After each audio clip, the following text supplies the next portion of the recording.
ومن أحسن قولا ممن دعا إلى الله وعمل صالحا وقال إنني من المسلمين. السلام عليكم ورحمة الله وبركاته. إن الحمد لله نحمده ونستعينه ونستغفره ونعوذ بالله من شرور أنفسنا ومن سيئات أعمالنا. من يهده الله فلا مضل له ومن يضلل فلا هادي له. وأشهد أن لا إله إلا الله وحده لا شريك له وأشهد أن محمدا عبده ورسوله صلى الله تعالى عليه وعلى آله وصحبه وسلم تسليما كثيرا أما بعد. সম্মানিত শ্রোতা দর্শক মন্ডলী, আল্লাহ রাব্বুল আলামিনের প্রশংসা এবং প্রিয় নবী সাল্লাল্লাহু আলাইহি সাল্লামের উপর সালাত ও সালামের পর আজ রবিবার 2রা রজব 1445 হিজরি মোতাবেক 14 জানুয়ারি 2024 আমাদের ধারাবাহিক আলোচনা ফিকহুস সালাত পর্ব নম্বর 29।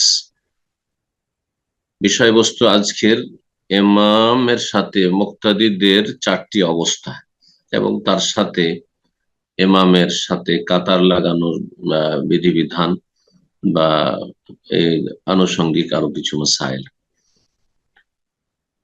লেখক বলছেন যে লিল মামুমে মাল ইমামে আরবাউ হালাত, ইমামের সাথে মুক্তাদির 4টি অবস্থা রয়েছে। 4টির মধ্যে একটি সুন্নাত সম্মত আর বাকি 3টি হচ্ছে সুন্নাহ বিরোধী, এবং 3টি যে সুন্নাহ বিরোধী অবস্থা রয়েছে সেগুলির বিভিন্ন স্তর রয়েছে।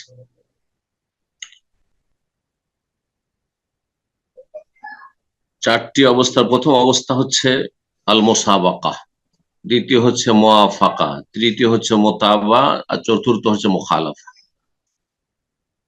এর মধ্যে মুতাবা যেটি অর্থাৎ অনুসরণ করা, এটি হচ্ছে শরীয়ত সম্মত সুন্নাত।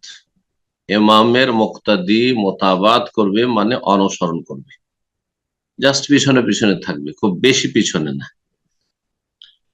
আর বাকি যেগুলি রয়েছে সেগুলি সব সুন্নতের খেলাফ, একটি অপরটির চাইতে বেশি বড় অন্যায় বা ভুল। কোন কোন অবস্থায় সালাত বাতিল হয়ে যাবে, কখনো অপছন্দনীয় আর কখনো নাজায়েজ। জি, বলছেন যে 1 নম্বর অবস্থা আল মুসাবাকা। মুসাবাকা মানে ইমামের থেকে এগিয়ে যাওয়া, ইমামের সাথে যেন কম্পিটিশন করছে, ইমামের আগে আগে চলা। অনেক মুক্তাদি আছে অজ্ঞতার কারণে হোক, দিন সম্পর্কে, অথবা তার তাড়াহুড়ার কারণে হোক, সালাতের ক্ষেত্রে যত্ন না নেওয়ার কারণে হোক, ইমামের আগেই সে বেশ কিছু কাজ করে ফেলে, ইমামের আগেই তাকবীর দিয়ে ফেলে, বা ইমামের আগে হয়তো রুকু থেকে উঠে যায়, সিজদা থেকে উঠে যায়, ইমামের আগেই বিভিন্ন কাজ করে ফেলে, সালাম ফিরে ফেলে হয়তো। মুসাবাকা মানে ইমাম থেকে এগিয়ে যাওয়া। ব্যাখ্যা করছেন ওয়াহিয়া আন ইয়াসবিকাল ইমামুল মামুমুল ইমামা ফি তাকবীর আও রুকু আও সুজুদ আও সালাম আও গায়রিহা। মুক্তাদি ইমাম থেকে যদি এগিয়ে যায় তাকবীরের ক্ষেত্রে, আগেই তাকবীর দিয়ে ফেলল, রুকুর ক্ষেত্রে, সেজদার ক্ষেত্রে, সালাম ফিরার ক্ষেত্রে, অন্যান্য আমিন বলার ক্ষেত্রে ইমাম আমিন বলেনি, আগে মুক্তাদি আমিন বলে বসে আছে। কিন্তু অনেক মসজিদে এরকম ভুল আমল আছে, যেমনই ওয়ালাদ দাল্লিন বলা হয়েছে, ইমামের আমিন বলার সুযোগই দেয়নি, আগেই আমিন বলে বসে আছে। বললে ঠিক, এগিয়ে যাওয়া ইমাম থেকে যে কোনো ক্ষেত্রে হোক না কেন, হাযাল ফিল লা ইয়াজুজ, এটি জায়েজ নয়। যদি এরকম নাজায়েজ কাজ কেউ করে তাহলে তার বিধান কি বলছে, ওমান ফাআলাহু ফাআলাইহি আরজিআ।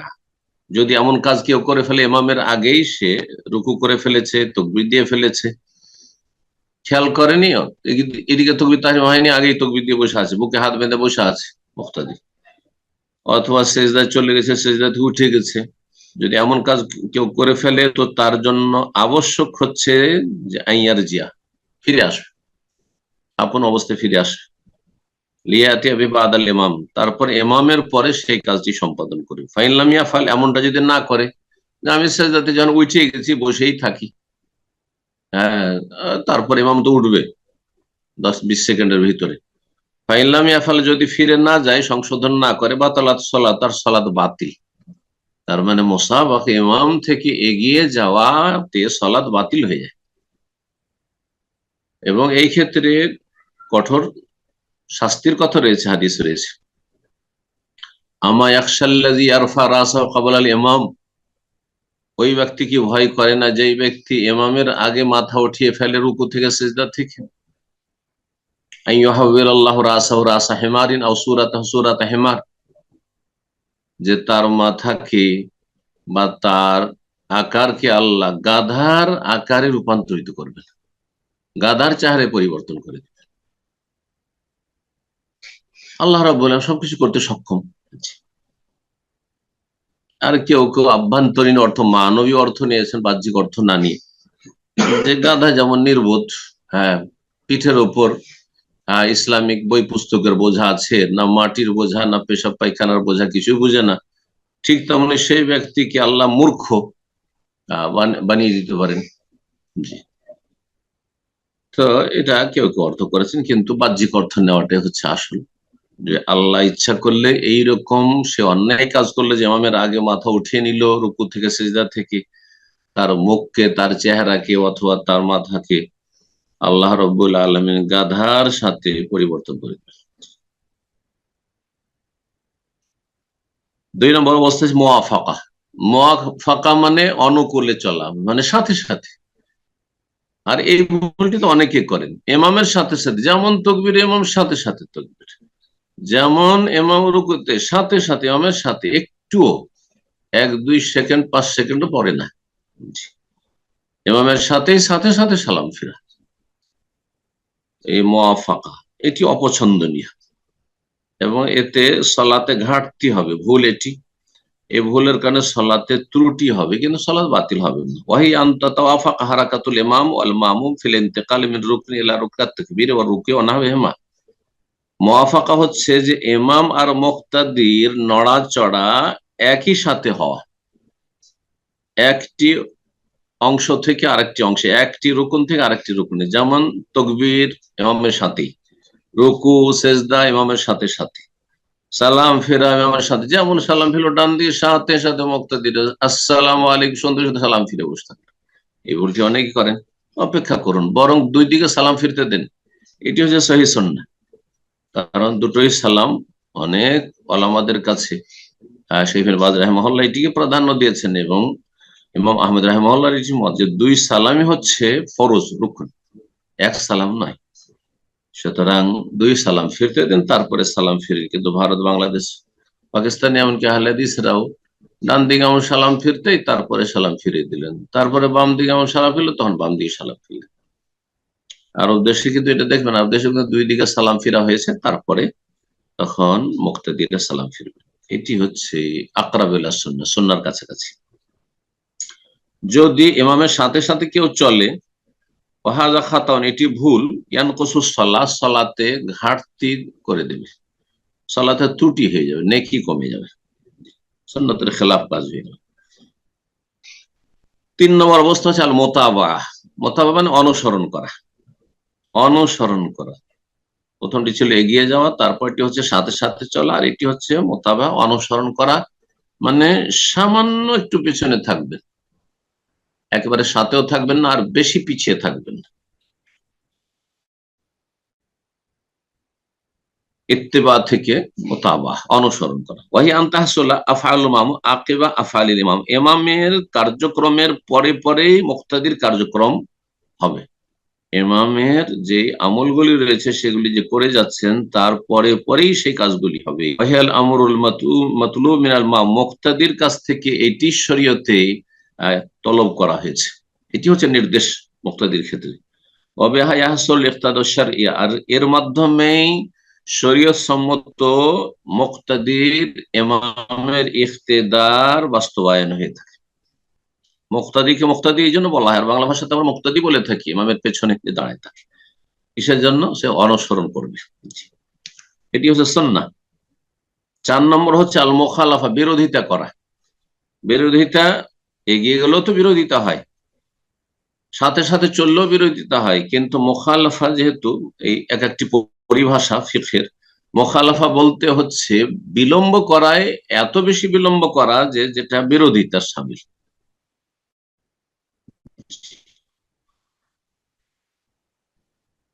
সুন্নতের ধার্মিক অজ্ঞ মুসল্লি রয়েছে যারা একটু লম্বা সেজদা করতে চায়, হ্যাঁ, যার ফলে বা লম্বা দোয়া করতে চায়, সেজদা একটু লম্বা করতে চাই, সেজদা বেশি দোয়া করব, অথবা ইমাম সালাম ফিরে দিয়েছে তারপর তার দোয়া শেষ হয়, আল্লাহর কাছে আমার চাওয়া শেষ হয়নি, সালাম ফিরা হয়ে গেছে তারপর দোয়া করতে আছে, সেজদা থেকে ইমাম উঠে দাঁড়িয়েই গেছে আর তারপরও সে চালাতে আছে, তার সেজদা চালাতে আছে, এটি হচ্ছে মুখালাফা, বিরোধিতা। এটাও নাজায়েজ, এটাও জায়েজ নাই। বলছেন মুখালাফা ওয়াহি আনতা ইয়াতাআখার আল মামুম আন ইমামিহি, ইমাম থেকে মুক্তাদির বিলম্ব করা, পিছিয়ে যাওয়া, এতটা পিছিয়ে হাতে আদখুলা ফি রুকুইন আখার, যে আরেকটি কাজ শুরু করে ফেলেছে। এদিকে সেজদায় পড়েই আছে মুক্তাদি, আর ইমাম সেজদা থেকে দাঁড়িয়ে কিয়ামে চলে গেছে, আর তারপরে কিয়াম মানে আরেকটি রুকুন শুরু হয়ে গেছে, তাতে তেলাওয়াত শুরু করেছে। জি, ওয়াহি আল্লাহ তাজু, এটি জায়েজ নয়, না জায়েজ। কেন? ফিহা মিন তারকিল ইক্তিদা, কারণ এতে আপনি অনুসরণকে পরিত্যাগ করলেন, অথচ মুক্তাদিকে নির্দেশ দেওয়া হয়েছে অনুসরণ করতে। এই ছিল চারটি অবস্থা। মুসাবাকা মানে এগিয়ে যাওয়া, যেটি হারাম, ইচ্ছাকৃত হলে ফিরে যদি না আসে তাহলে সালাত বাতিল হয়ে যাবে। মুওয়াফাকা মানে সাথে সাথে চলা, সেটি সুন্নতের খেলাফ। মোতাবা মানে অনুসরণ করা, সামান্য একটু পিছনে থাকা। আর মুখালাফা মানে বিরোধিতা করা, বেশি পিছিয়ে চলা, এটি নাজায়েজ, গুনার কাজ। মান দাখালাল মসজিদ ওয়াকাদ ফাতাতহু সালাম আল ইমামির রাত। এখন বেশ কিছু মাসায়েল বর্ণনা করছেন লেখক। বলছেন কোন ব্যক্তি মসজিদে প্রবেশ করলো, গিয়ে দেখে যে মসজিদের যে নির্ধারিত ইমাম রয়েছেন, পেশ ইমাম, তার সালাত মানে জামাত শেষ হয়ে গেছে, তাহলে কি করবে? একা কি সবাই সালাত আদায় করবে, নাকি দ্বিতীয় তৃতীয় জামাত করতে পারবে? এই বিষয়ে ফুকাহাদের দ্বিমত রয়েছে। একদল বলছেন যে দ্বিতীয় তৃতীয় জামাত করা যাবে, তবে যারা বিনা ওজরে দ্বিতীয় তৃতীয় জামাতে সামিল হন তারা প্রথম জামাতের সওয়াব পাবেন না, এই কথাই লেখক বলছেন। আর এটি আশা করি ঠিক ইনশাআল্লাহ বা রাজে এই মাসলার ক্ষেত্রে প্রাধান্যযোগ্য।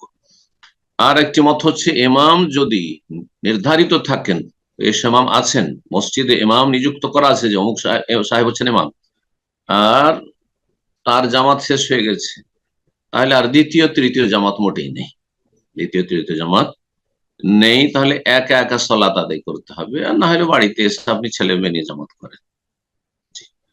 এই মতটি বেশ কিছু ফুকাহাদের রয়েছে, সালাফি উলামাদের ইমাম আলবানীর মত এটি। তৃতীয় মত হচ্ছে যে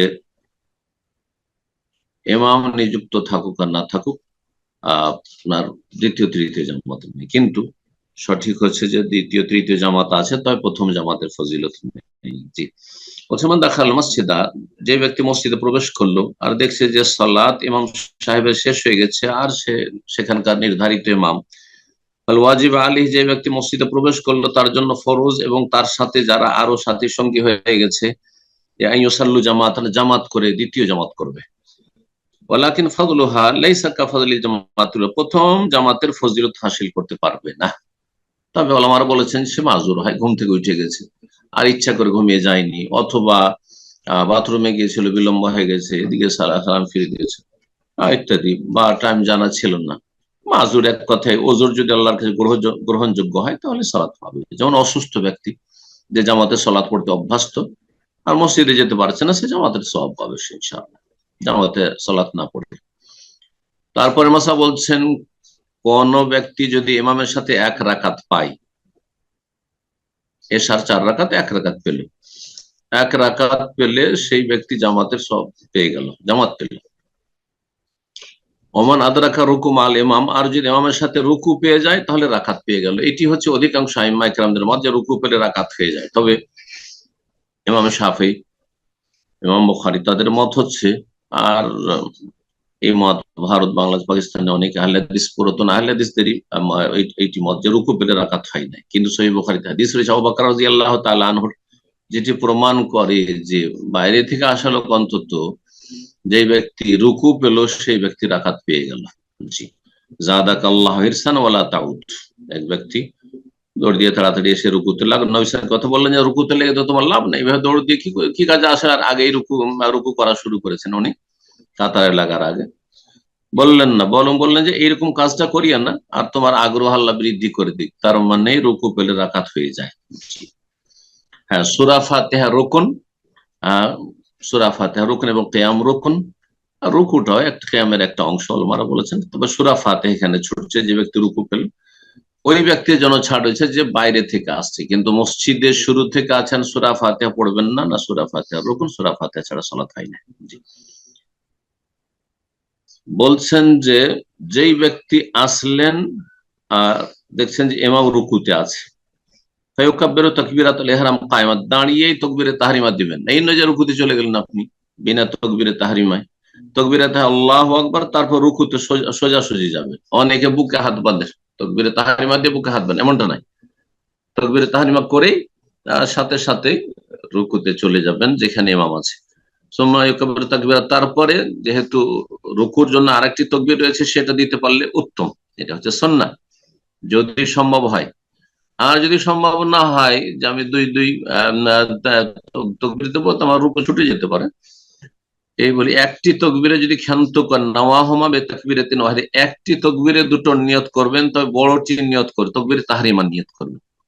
তকবিরে ইন্তেকাল মানে রুকুতে যাওয়ার নিয়ত করলে হবে না, আমি এই রুকুতে যাওয়ার তকবির পড়ছি না, তকবিরে তাহরিমা নিয়ত করছি, এটি অবশ্যই হইতে হবে।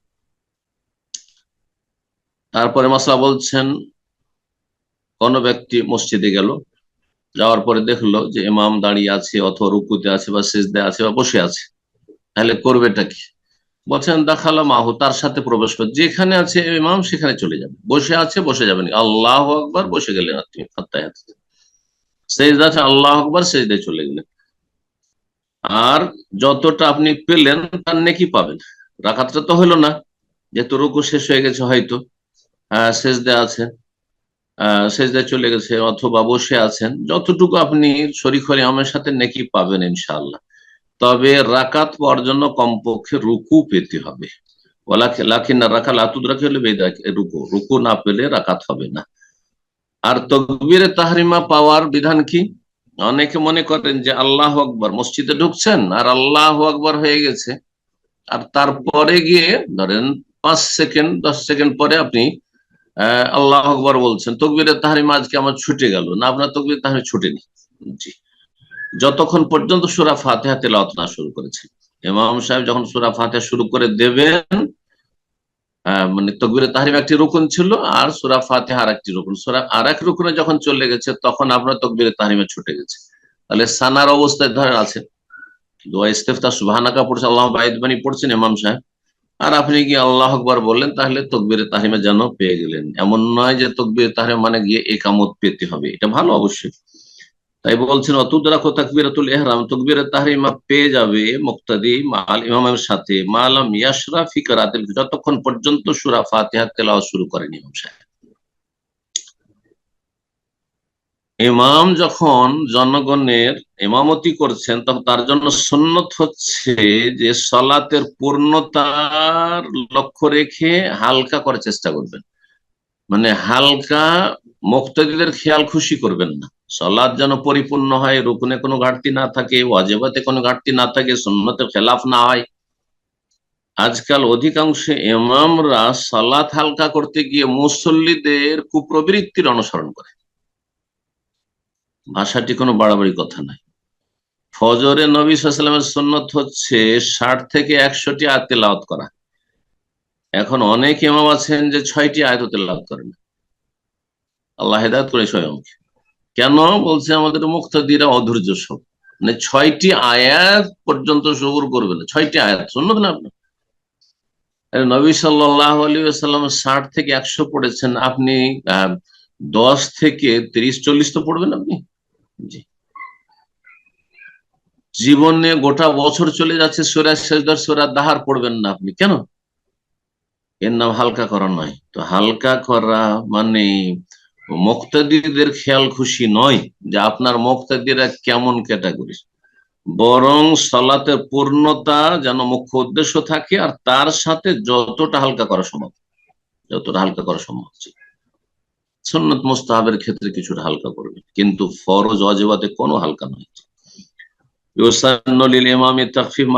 তাই বলছেন ইমামের জন্য হালকা করা সুন্নত, কিন্তু পূর্ণতার সাথে সাথে, পূর্ণতা অবশ্যই লক্ষ্য উদ্দেশ্য হবে। কেন হালকা করার চেষ্টা করবেন মুক্তাদিদের উদ্দেশ্যে?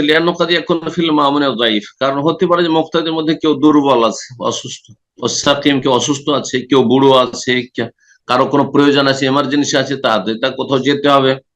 আর বিশেষ করে রাস্তা পথের পাশে যেসব মসজিদ রয়েছে একটু খেয়াল রাখতে হবে, অনেকে এমার্জেন্সি আছে, জি, ফ্লাইট, বাস, ট্রেন ছুটে যাবে।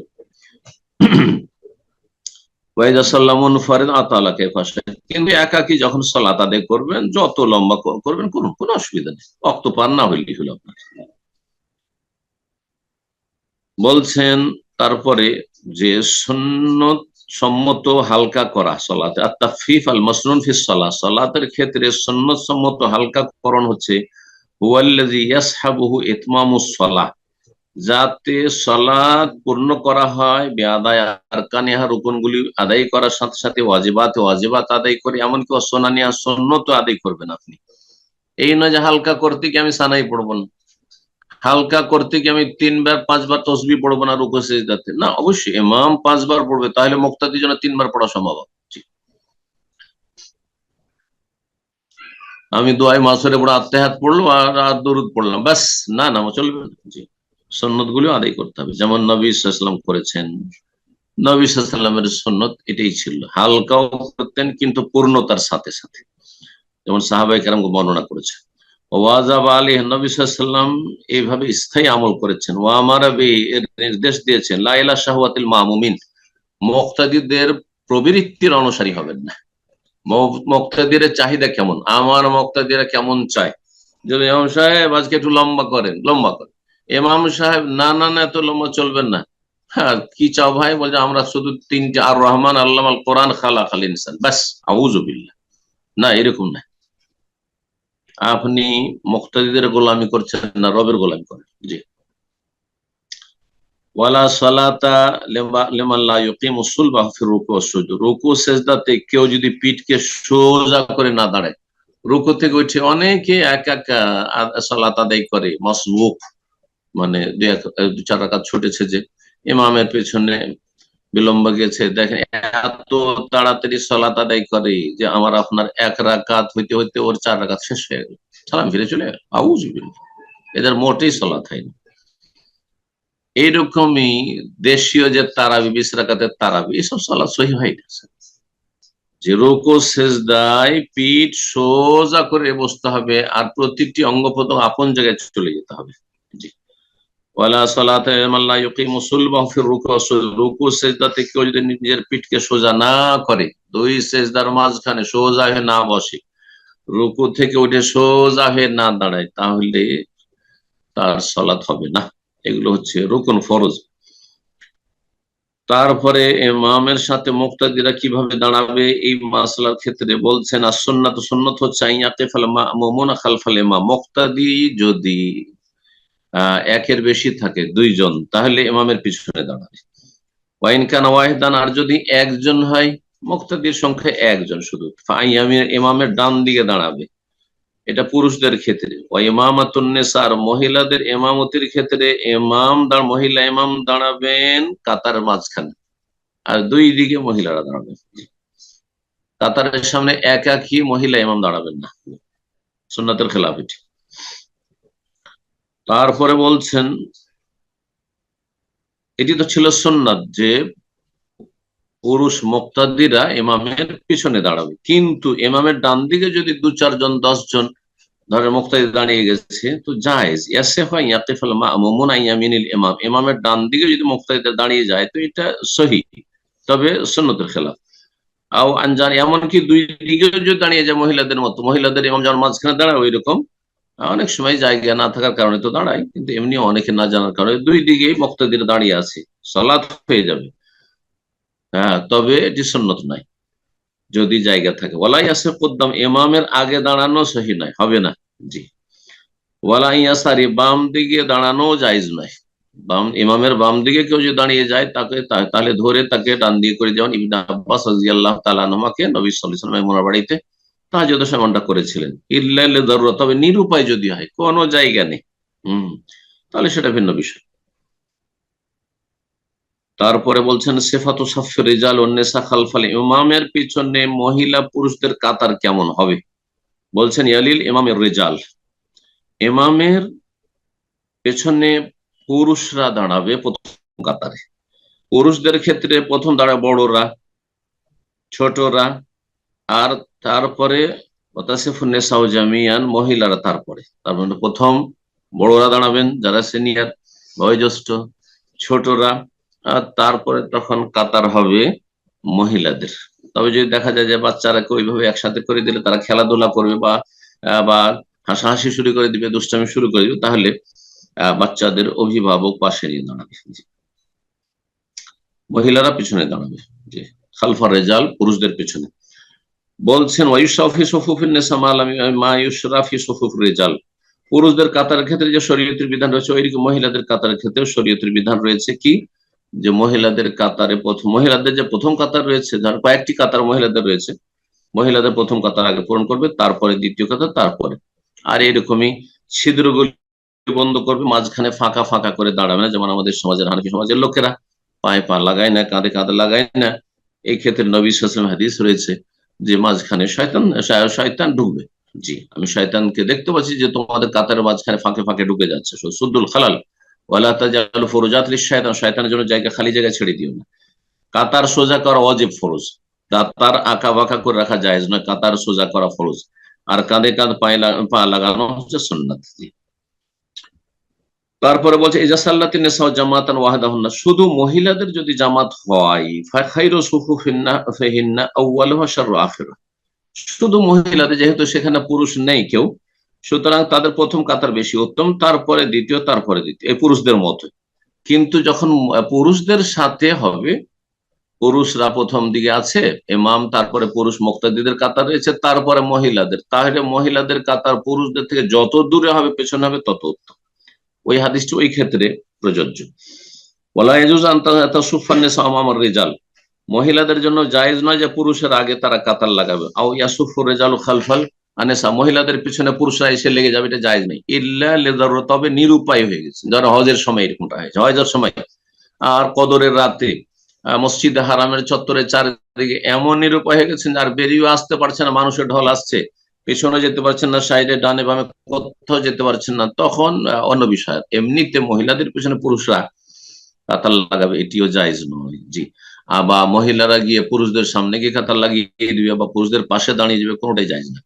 ওয়াইন ওয়াকাফাতিল মারআতু ফি সাফফির রিজালি দারুরা মিন যাহাবিন ওয়া নাহবি ওয়া সাল্লাত লাম তাবতুল সালাতুহা ওয়া লা সালাতা মিন মান খালফাহা ওয়ালা সালাত মান খালফা। বলছেন যে মহিলা যদি পুরুষদের কাতারে দাঁড়িয়ে যায় নিরুপায় হওয়ার কারণে, মজবুরির কারণে, ভিড় ভাড়ের কারণে, আর সালাত আদায় করে নেই অবস্থায়, তাহলে সালাত বাতিল হবে না তাদেরও, মহিলাদেরও।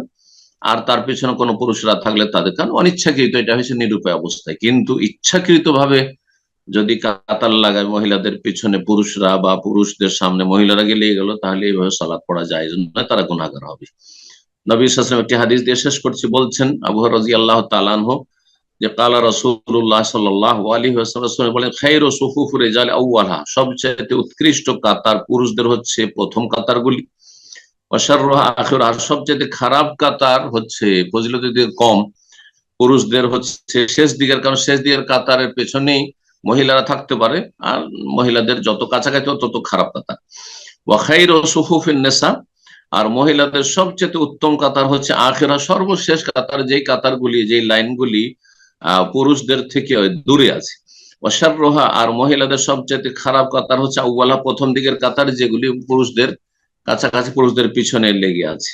এক কথায় মহিলারা যথাসাধ্য পুরুষ থেকে দূরে থাকার চেষ্টা করবে। এই জন্যই পুরুষদের মসজিদে হারাম, মসজিদ নববীর চাইতে তাদের হোটেলে, বাড়িতে সালাত আদায় করলে বেশি নেকি, নবী সাল্লাল্লাহু আলাইহি ওয়াসাল্লাম বলেছেন। তারপরে যারা দূর দূরান্ত থেকে, বিভিন্ন দেশ থেকে জীবনে হয়তো একবার দুবার বা মাঝে মধ্যে আসছেন, দূরে থাকছেন, তাদের জন্য তাদের ইমানি চাহিদা, রুহানি চাহিদা হচ্ছে যে মাঝে মাঝে মসজিদে হারাম, মসজিদ নববীতে সালাত আদায় করবেন, অবশ্যই যাবেন, কিন্তু পর্দা আর হিজাবের অবশ্যই খেয়াল রাখতে হবে। আর সেখানে কোন রকম যদি দেখা যায় যে এত ভিড় সেখানে ধাক্কাধাক্কি হচ্ছে পুরুষদের সাথে, তাহলে এগুলিকে এড়িয়ে চলবেন, নিজের হোটেলে বা বাসাতে সালাত আদায় করবেন। আল্লাহ রাব্বুল আলামিন যেন আমাদেরকে সুন্নতের অনুসারী হওয়ার তৌফিক দান করেন। আমরা আবেগের ইসলাম পালন না করি, বরং শরীয়ত সম্মত সুন্নাহ মোতাবেক যেন ইসলাম পালন করি, আল্লাহ তৌফিক দান করেন। নবী সাল্লাল্লাহু আলাইহি ওয়াসাল্লাম বলেছেন যে লা তামনাউ ইমা আল্লাহি মাসাজিদাল্লাহ, আল্লাহর বান্দীদেরকে আল্লাহর মসজিদে বাধা দিও না।